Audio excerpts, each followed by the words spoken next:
This is Jake Ciely, and I'm the blown ACL that ruins your football season. Good news, everyone! Let's get dangerous. This is so good! I know! It feels so right! It's Jake Ciely. I'm sorry, who is this? Nice try, Moonman, pretending not to know. Earth's greatest mastermind! You just made the list! I thought you said that was a myth. Just because it's a myth doesn't mean it's not true. If you all blindly follow my plan, we may have a chance. Sure, we talk about it all the time. Really? No, burn.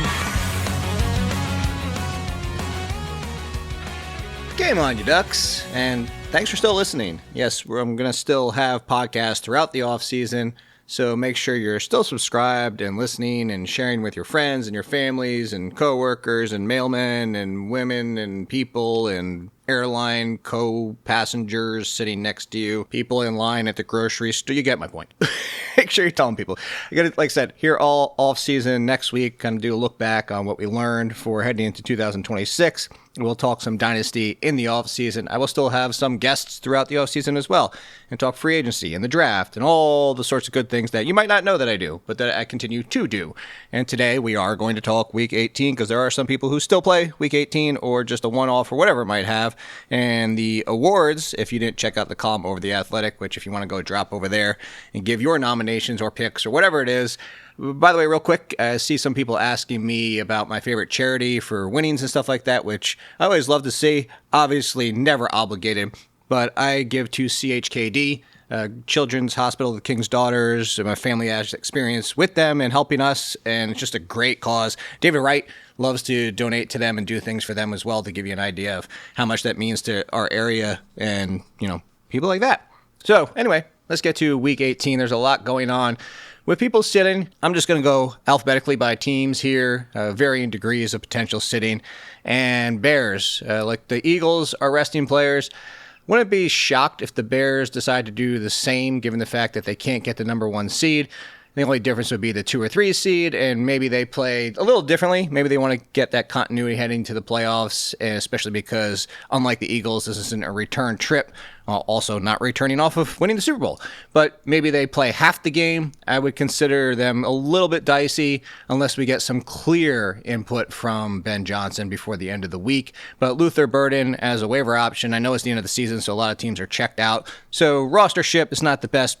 Just a cider, really, but you just saw last week that if he happens to still be out there, he's a must-start. Even if he plays half the game, he would still, like if you told me right now, 50% of the game, Luther Burden's still wide receiver 3 for me. He's a wide receiver 2 without knowing that, but are expecting a full game. You get what I'm saying. Anyway, let's move on to the Bengals. They're saying everybody is a go. Whether that means they're a full go similar to the Bears or half the game, my biggest concern with that one would be T. Higgins because he's been battling concussions. If he's playing in that game, if he comes out early, I think there's some risk in addition to the other Bengals coming out. But they said it's a full go. The Bills, they could get the number 5 seed with the Texans and Chargers lost. The Chargers are already laying dead. I'm going to talk about them in a second. Actually, just bring this. What are they doing? They're just giving the Denver Broncos, your division mates, you're just giving them the number 1 seed. You're just laying down for them. This is one of the most baffling things I've seen in sports in a long time. Like, I understand Justin Herbert's been battling injury, and I understand that your playoff performances or performance lives are the most important part of it. But you're not even going to, try to go toe-to-toe to start this game and then maybe sit if it's, 14-0, 14-3 either way. This is just, honestly, stunning to me. But anyway. So Justin Herbert is sitting, given Omarion Hampton an injury situation this year. I would be surprised if he ends up sitting or playing a quarter. Quentin Johnston, same thing, just recently returned from injury. Wouldn't be shocked going back to the Bills. They said that Josh Allen and Shakir and the rest are likely to go in this game. However, this is really just coming down to whether they really want to chase that number 5 seed, expecting the Chargers to lose, but then they still need the Texans to lose.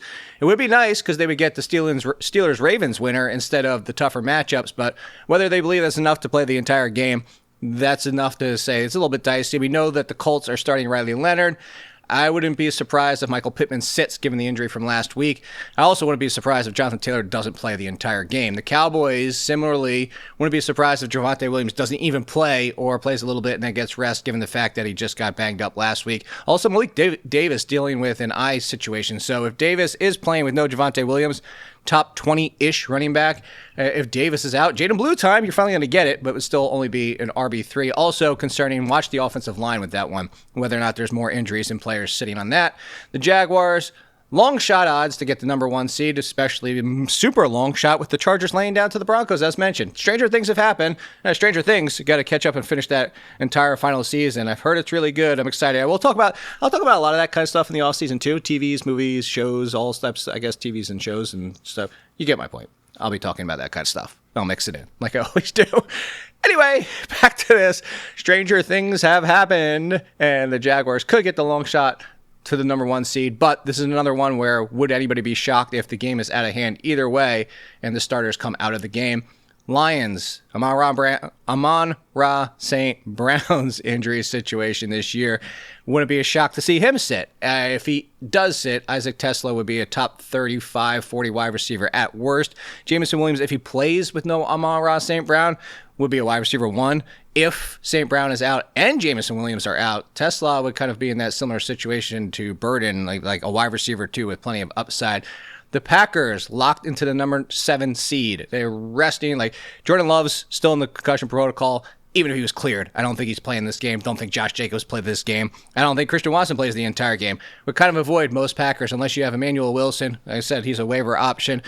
Basically a must start. If he's playing, if they end up resting him as well, Chris Brooks would come into play in that case. The Raiders, they're down to Kenny Pickett and a ton of backups. Ashton Jeanty doesn't rank as an RB1, even with a lot of these questions, merely because they couldn't get a lot going against the Giants. Miserable run defense, and it's not a devastating matchup this week, but it's more concerning. And then offensive line is dealing with issues with a lot of them being out, including possibly being out for the final week. So basically, Jeanty is an RB2, Trey Tucker, Michael Mayer, they're all in play. Those two being in play as waiver options. The Rams, long shot, similarly, to get to the number 5 seed. The good part about that is if they do want to get to that 5 seed, they would get the Bucs-Panthers winner. If the 49ers lose, I think you could see the Rams out there for the majority of the game because then they would want to chase that 5 seed. That's how they get to it. If the 49ers win, there's no way for them to get there. So I would expect some of them to play half the game, if not less than that, especially with Kyron Williams wanting to be protected with Blake Corum getting banged up last week and Devontae Adams being out again.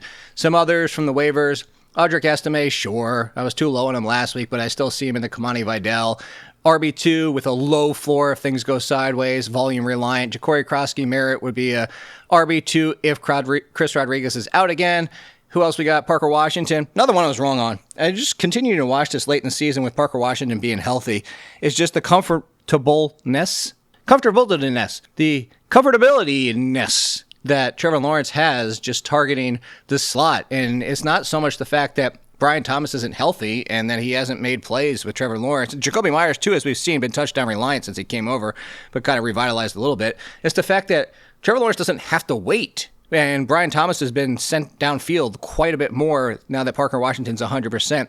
And as Trevor Lawrence just has options to turn to. He doesn't have to wait for the 20, 25 yards downfield, which just means Parker Washington all day. So definitely wrong about that. Parker Washington is looking to be one of the biggest late season finds that there is. He's not in the awards, but if we were going 5 weeks from now, maybe he could get into that conversation. And of course, lastly, tight end. Colston Loveland, as long as one of the two of Roma Dunze or Luther Burden is out, would be a top 10 tight end once again.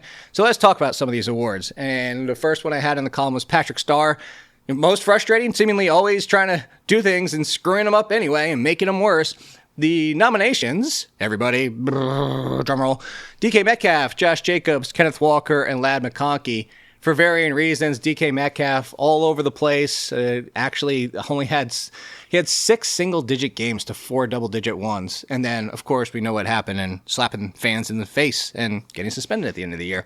Josh Jacobs, one of the biggest, if not, actually, you know what? He was the biggest playoff disappointment because not only did he let us down by banging up his knee, re-injuring his knee in that cold game, but then was off the injury report, completely off of it.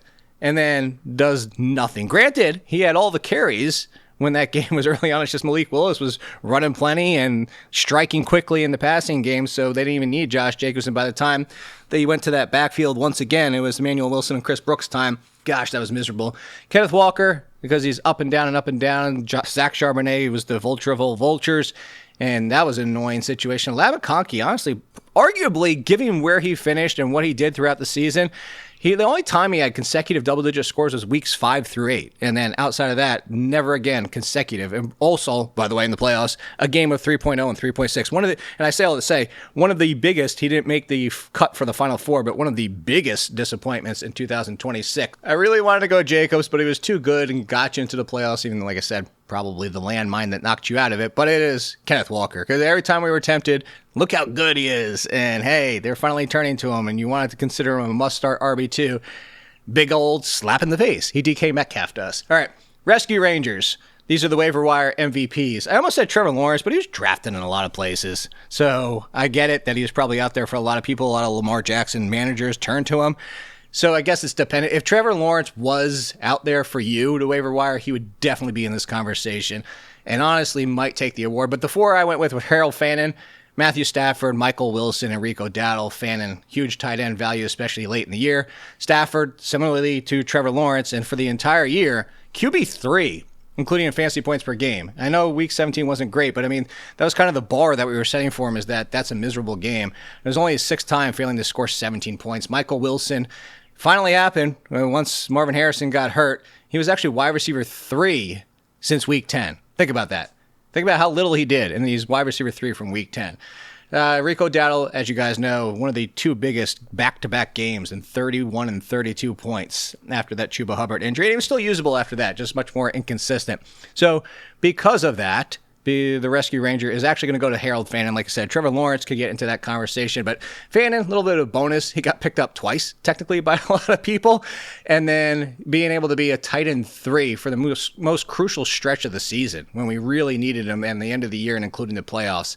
Harold Fannin was only behind Kyle Pitts and Trey McBride. So he is the Rescue Ranger of the year. Let's talk Megatron. And actually, that kind of sounded a little bit more like Optimus Prime. But I can't do a Megatron voice. Apparently, I can do somewhat of an Optimus Prime. Anyway, least valuable, worst, period. Brian Thomas, that pains me to include him. Justin Jefferson, Lamar Jackson, and TJ Hawkinson. I tried to avoid injuries for the most part with these awards, but two of these obviously come into play. Brian Thomas, and I understand, and I even brought it up, that at the beginning of the season, the wrist injury was more than he was letting on, and you could see that he was a little tentative playing through it, but then it started to click.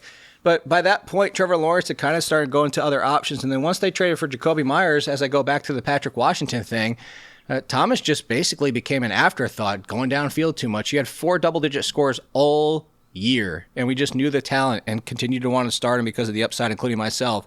So Brian Thomas Jr. is one of them. Justin Jefferson, hey, quarterbacks do matter. I know Nick Mullins did it. I know Carson Wentz helped him for a time this year, but J.J. McCarthy ruined him. Actually, the entire season was ruined. Not only was he not top 5, not only was he not top 3, where he was drafted in ADP, he was barely producing wide receiver 2 value with Carson Wentz, and he only had 2 more double-digit scores the rest of the way after Wentz. It was beyond miserable. Outside the top 25 wide receivers, for somebody that was going inside the top 3, inside the top half of the first round.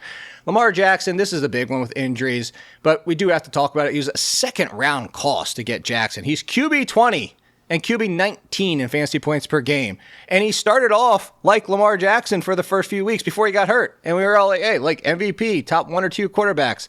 But then he comes back from the injury. We made excuses. Hey, he came back. Then it was a tough matchup. And he's still, he's working through it. And then he looks like himself against the Steelers.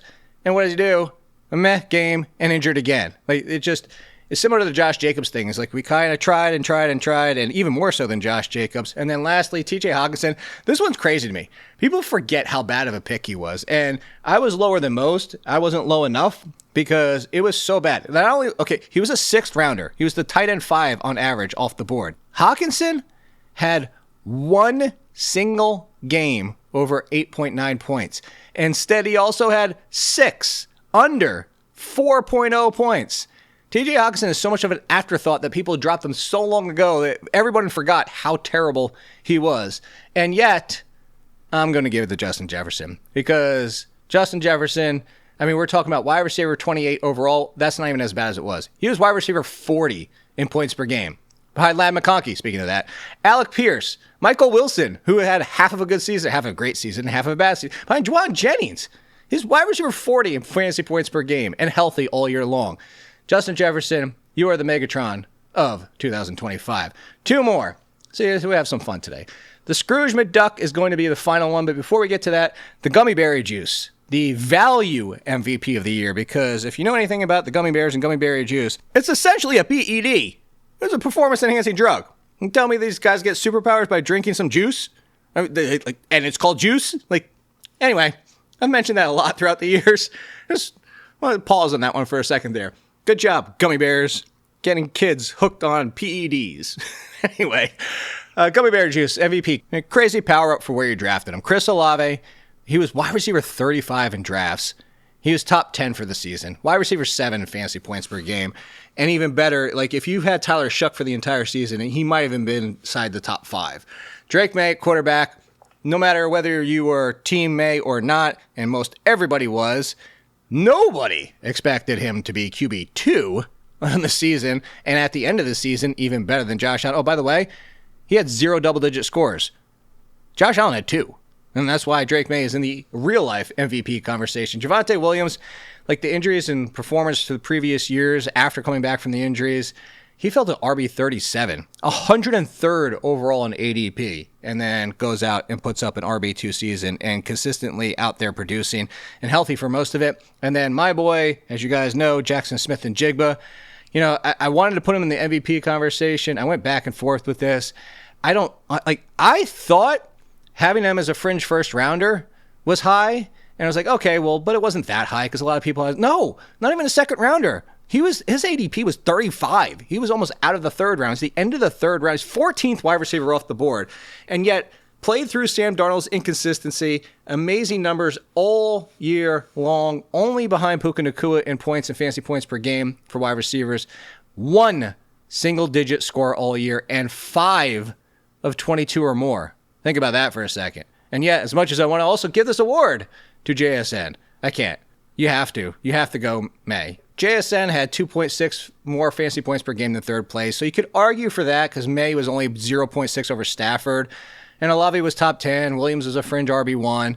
I want to pick all of them, but you know what? Given what he's done at the quarterback position, and you didn't have to think about it for all year, you can play him even through the bad matchups. Even when people wanted to sit him, that was the wrong move. And you know what? The award for the gummy bear juice is gonna be May. You hate me so much for that right now. And now that song possibly in your head. Also, there's a really bad rendition of it. Let me try it again. It's gonna be May. I think that was a little bit better. It's less yelly. All right, last one. Scrooge McDuck, the best, the GOAT, the MVP, well, at least of 2025. Comes down to Bijan Robinson, Christian McCaffrey, Puka Nacua, and Trey McBride. Essentially the best or the best for the running backs at their position.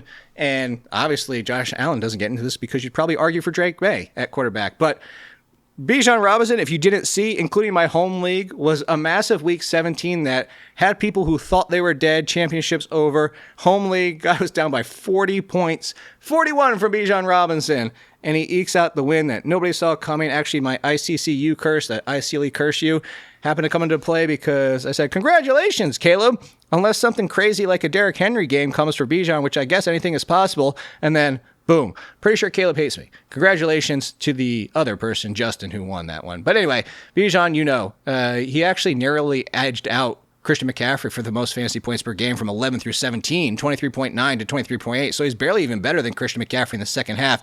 But Tyler Algier did frustrate at times. He did have 2 single-digit scores. On the other hand, Christian McCaffrey, those injury concerns everybody was concerned about at the beginning of the season in drafts. So stayed healthy, produced 1 point more fantasy points per game than second place Jonathan Taylor, 9 games of 20-plus points. And if you took Christian McCaffrey's receiving line only, you'd have RB20. Think about that for a second. All right, Puka Nacua, as with JSN, the only 2 wideouts with just 1 double-digit score all year, playing that full season.